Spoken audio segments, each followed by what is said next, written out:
There are other great personalities of the Divine Mother, but they were more difficult to bring down and have not stood out in front with so much prominence in the evolution of the earth spirit.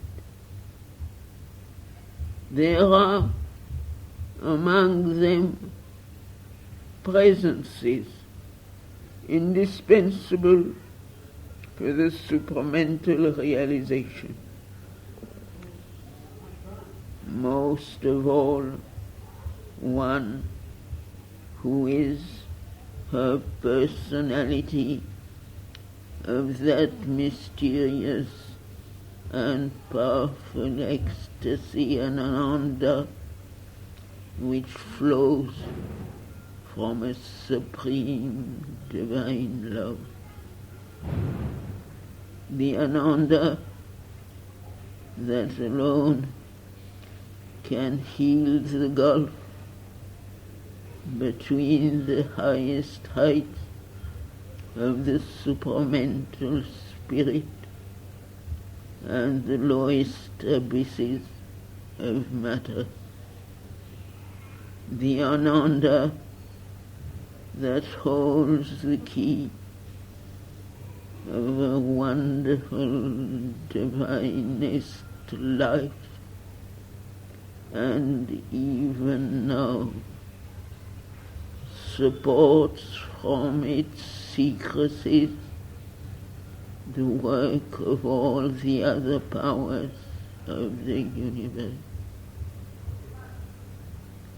But human nature, bounded, egoistic, and obscure, is inept to receive these great presences or to support their mighty action.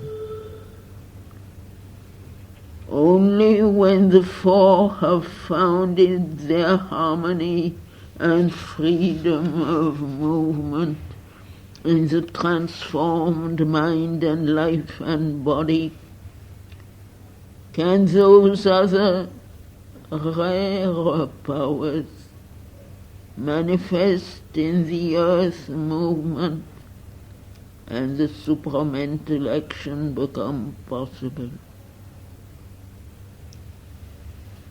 For when her personalities are all gathered in her and manifested, and their separate working has been turned into a harmonious unity, and they rise in her to their supramental Godhead, then is the Mother revealed as the Supramental Mahashakti and brings pouring down her luminous transcendences from their ineffable ether. Then can human nature change into dynamic divine nature, because all the elemental lines of the supramental truth consciousness and truth force are strung together, and the harp of life is fitted for the riddance of the eternal. If you desire this transformation, put yourself in the hands of the Mother and her power without cavil or resistance, and let her do unhindered her work within you. 3 things you must have: consciousness, plasticity, unreserved surrender. For you must be conscious in your mind and soul and heart and life, and the very cells of your body. Aware of the mother and her powers and their working. For although she can and does work in you, even in your obscurity and your unconscious parts and moments, it is not the same thing as when you are in an awakened and living communion with her. All your nature must be plastic to her touch, not questioning, as the self-sufficient, ignorant mind questions and doubts and disputes and is the enemy of its enlightenment and change, not insisting on its own movements as the vital in man insists and persistently opposes its refractory desires and ill will to every divine influence, not obstructing and entrenched in incapacity, inertia and tamas, as man's physical consciousness obstructs, and clinging to its pleasure in smallness and darkness cries out against each touch that disturbs its soulless routine, or its dull sloth, or its torpid slumber. The unreserved surrender of your inner and outer being will bring this plasticity into all the parts of your nature. Consciousness will awaken everywhere in you by constant openness to the wisdom and light, the force, the harmony and beauty, the perfection that come flowing down from above. Even the body will awake and unite at last its consciousness subliminal no longer to the supramental superconscious force. Feel all her powers permeating from above and below and around it, and thrill to supreme love and ananda. But be on your guard and do not try to understand and judge the Divine Mother by your little earthly mind that loves to subject even the things that are beyond it to its own norms and standards, its narrow reasonings and erring impressions, its bottomless aggressive ignorance and its petty self-confident knowledge. The human mind shut in the prison of its half-lit obscurity cannot follow the many-sided freedom of the steps of the divine Shakti. The rapidity and complexity of her vision and action outrun its stumbling comprehension. The measures of her movement are not its measures.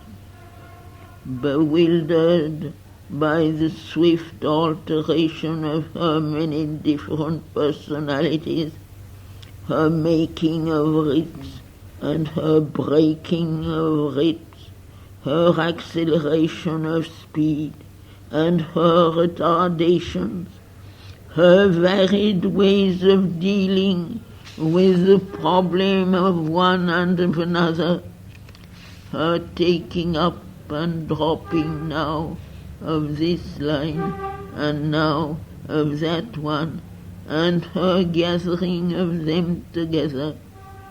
It will not recognize the way of the supreme power when it is circling and sweeping upwards through the maze of the ignorance to a supernal light. Open rather your soul to her and be content to feel her with the psychic nature and see her with the psychic vision that alone make a straight response to the truth. Then the Mother herself will enlighten by their psychic elements your mind and heart and life and physical consciousness, and reveal to them too her way and her nature.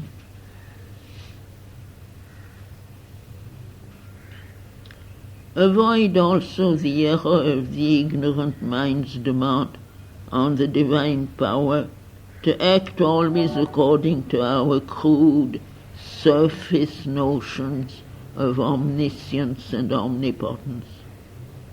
For our mind clamors to be impressed at every turn by miraculous power and easy success and dazzling splendor.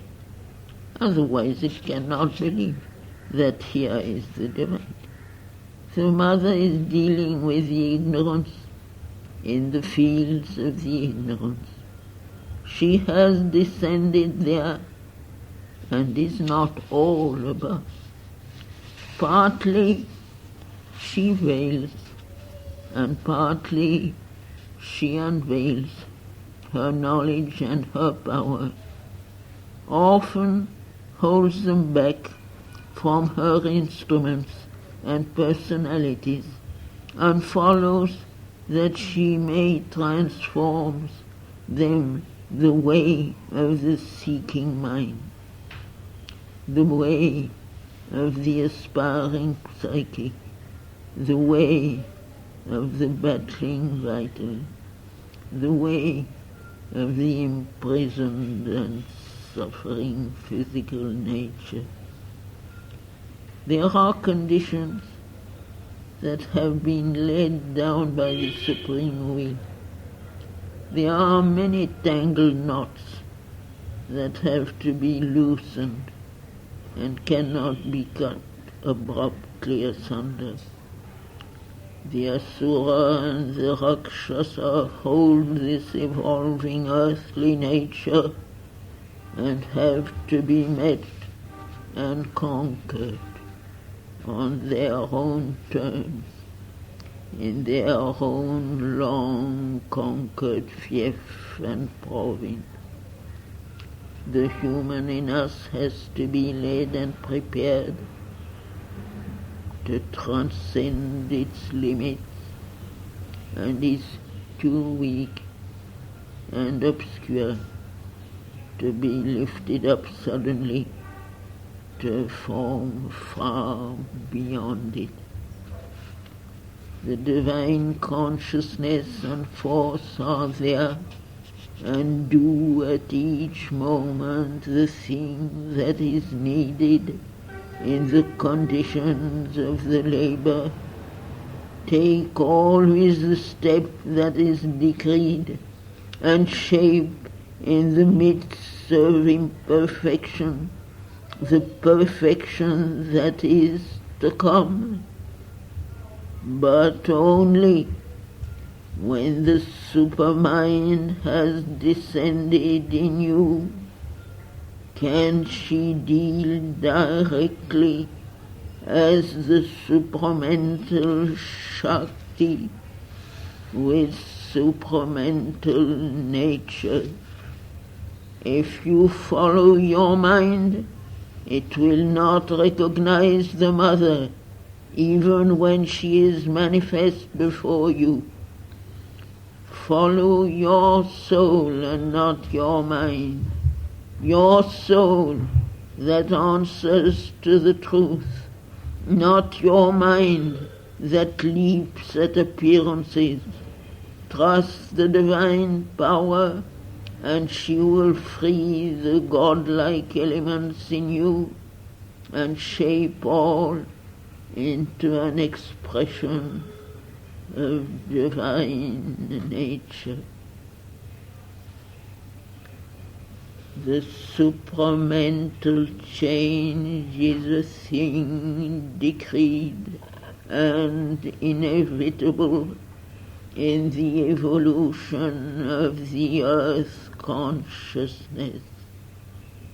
For its upward ascent is not ended, and mind is not its last summit, but that the change may arrive, take form, and endured, there is needed the call from below, with a will to recognize and not deny the light when it comes, and there is needed the sanction of the Supreme from above. The power that mediates between the sanction and the call is the presence and power of the Divine Mother. The Mother's power, and not any human endeavor and tapasya, can alone rend the lid and tear the covering and shape the vessel and bring down into this world of obscurity and falsehood and death and suffering truth and light and life divine and the immortal Sananda.